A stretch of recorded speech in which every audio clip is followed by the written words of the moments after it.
Okay, we had we'll call this part two. Given the COVID bandwidth issues, I think we got our call got dropped. But Vance, you were talking a little bit about redlining and how that impacts the question I made about, well, this is 2020. Why does this? Why are we still talking about this? Right. So anyway, one of the things that you'll notice that if you drive through just about any American city, and Longview is no different, is that you have a black area of town and a white area of town, or African Americans are sort of concentrated in a certain part of town, and and so the reason that you have that is because up until 1968, really early 70s, it was okay for banks to discriminate when they made home loans, and so because of that, African Americans could not get, even if you were, for instance, and you had an all black clientele, etc., you went to get a home loan. You couldn't get a home loan to move out of the black area of town. It just didn't work. And so what you have is a concentrated population of people that are in certain areas of town.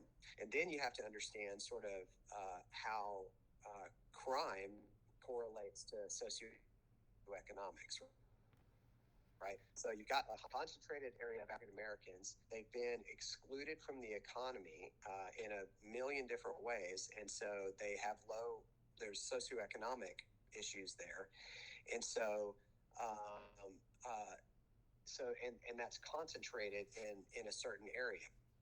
So, and then the way we do policing in Longview and across every other major city is we do that with a patrol car. And so, because African Americans are concentrated in one part of the city, the patrol cars can just go down and drive up and down and pull people over for having a headlight out, or having being suspicious, or not being registered. And so it creates sort of a constant churn of arrestees for minor crimes. Then, well, maybe you have a warrant out because you didn't pay for the last headlight that was out, and so now I'm taking you downtown, and oh, look, you have a marijuana joint in your pocket, etc. And so then you have basically this sort of it translates into a disproportionately high African American population that's incarcerated in the state of Texas. And you can look at and you can say, well, we don't have a law that's doing that, but there is something that's going on in the system that's doing that, because you can pull up the arrest records for Longview, Texas, for last year, the year before, etc. Now, in Longview, African Americans make up 20% of the population, but they account for 38 to 40% of all police stops. Okay? So, if you're black, you're basically twice as likely to be pulled over than a white person is. And part of that is because you live in the black neighborhood. And part of that is because we just send patrol car after patrol car after patrol car down to patrol the black neighborhood. Now, then you say, oh, okay, well,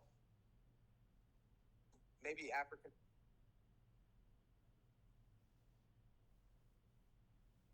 people use drugs and do crimes at the exact same rate, okay? But white people aren't concentrated in, for lack of a better word, one of the way we call it like a ghetto, right?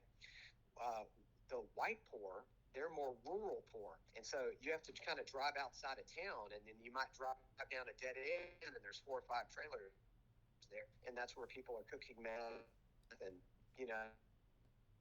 that's the crime is the same way that you do the black neighborhood. And so that's a systemic issue there. And then you have implicit racial bias that we all have. Everybody has racial bias. And so you have implicit racial bias in policing, and then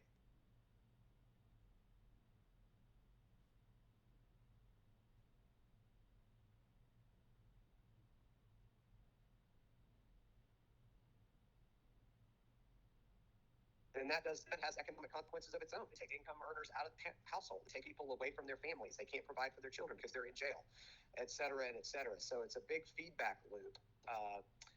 No facially racial laws, but the facially neutral laws are applied and enforced in a racial way. So that's my 2020 question. Yeah, that's good. That's good. So you talked about you became a Christian later in life. You're an elder in a church. Why does this stuff matter for a Christian? Yeah, that's a great question. Well, one of the things that I noticed when I started kind of digging back into this is that I looked around and my church is all white and churches are all black, right? And so you've got two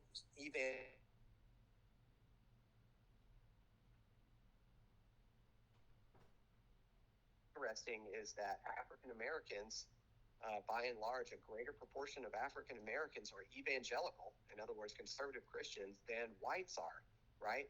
But why is there this division in the church? Unfortunately, you have to go back to history yet again to get the story on that. And the bottom line is white people excluded African Americans for membership from church simply because of their race. Evangelicals did that. And so you look at Longview, Texas.